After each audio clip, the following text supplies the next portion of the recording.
Hello and welcome to the Confident Musicianing Podcast. My name is Eleanor and I am a British American oboist studying at the Royal Conservatoire of Scotland.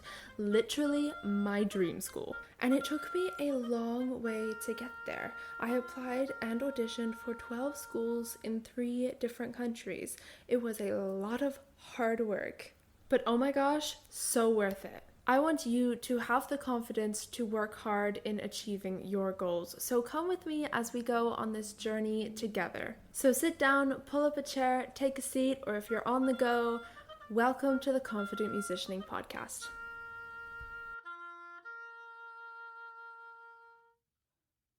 Hello, and welcome back to another episode of the Confident Musicianing Podcast. Today, we are going to be talking about back to school, because I have just started back up at the Royal Conservatoire of Scotland.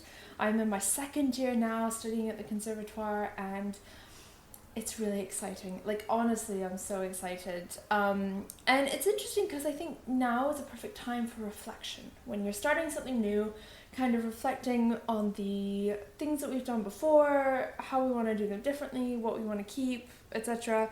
is really, really important. And so during this episode, I am going to be sharing with you 3 things that I am doing differently at music school this year compared to last year. So whatever kind of part of the journey you are on, if you are at a conservatoire as well, if you're at university, if you are doing music, maybe you're at high school level, maybe it's just a hobby and you're interested in how I'm going to do things differently this year, let's all grab a seat and get started. So this year is a really exciting year. Last year I had a lot. There was a lot going on.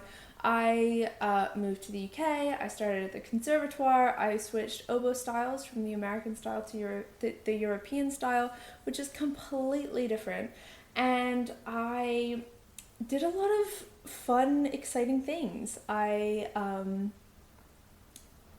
did different projects, so orchestra projects. I performed in youth orchestra. I also failed my midterm technical exam, and I learned a lot in that process. I've talked about this on the podcast before in past episodes.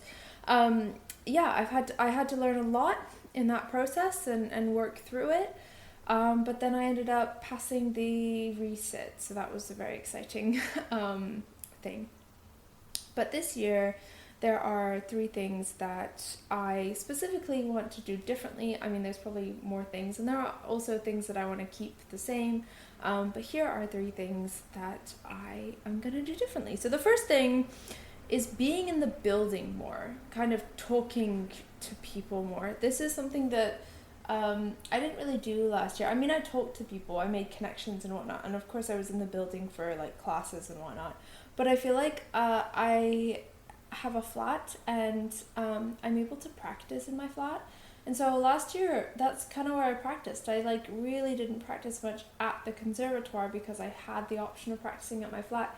And I think, that's a great thing, especially if, say I couldn't get a practice room. But I think at the end, it kind of made it harder in a way almost as well, because I would always just go home to practice. And I think for that, it made it so that I was in the building less, so I spoke to fewer people, I made fewer connections. It was kind of lonely sometimes, not gonna lie, just practicing in my flat. And yes, sometimes it was really nice, and I'm very grateful for the fact that I can practice in my flat. But this year, I want to have more of a balance and more practice sessions where I'm actually in the building, practicing in the building, and, when I leave the practice room, I am with people, and I walk through the hallways and there are people there that I know, and it can be a little more of an immersive environment rather than just me practicing in my flat. I think this is really, really important. I think as well, in terms of talking to more people, last year I kind of felt like I could only talk to people in my classes or in my section, kind of keep to myself. Yeah, I talk to some people, but not too many, etc. And I think a lot of us probably can relate to that, just like being a little nervous to talk to anyone.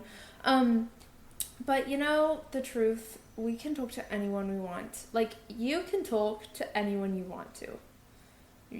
Like, just say hi. You know what I mean? Like, you can. I think that last year I kind of was nervous to kind of start conversations with people and to kind of work through that. So I think, talking to people is something that I really want to start doing more often, and kind of introducing myself to more people, and being in the building will definitely help with that. So that's one thing that I want to do. Just go up to people who are not in my section, not maybe a music student, maybe a acting student or ballet or whatever, and introduce myself and kind of make connections that way. That's something that I really want to do more this year. The next thing is reflecting on myself every week. How am I really doing? So I kind of failed to do this last year, and it ended in my failing my midterm technical exam. The reason why I failed my midterm technical exam was not because I was not practicing enough, but actually because I was practicing too much. I did too much. I was taking on too many responsibilities, and I wasn't actually checking in with myself on how am I actually doing emotionally.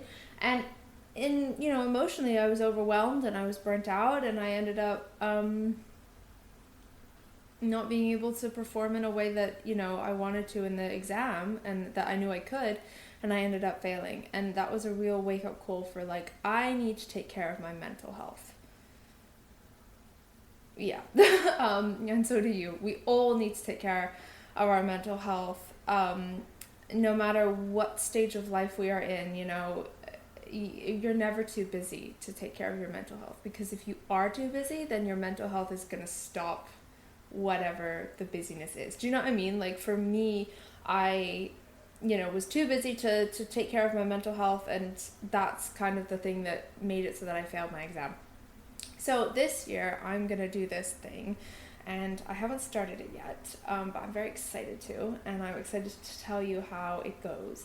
But every weekend I want to kind of do a reflection. I have a journal, I journal a lot, and I want to every weekend just have the same questions, and just reflect every week. How am I?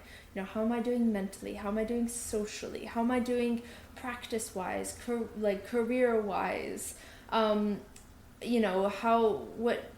Just all of these questions that maybe I don't ask myself enough, especially with mental health. How am I doing?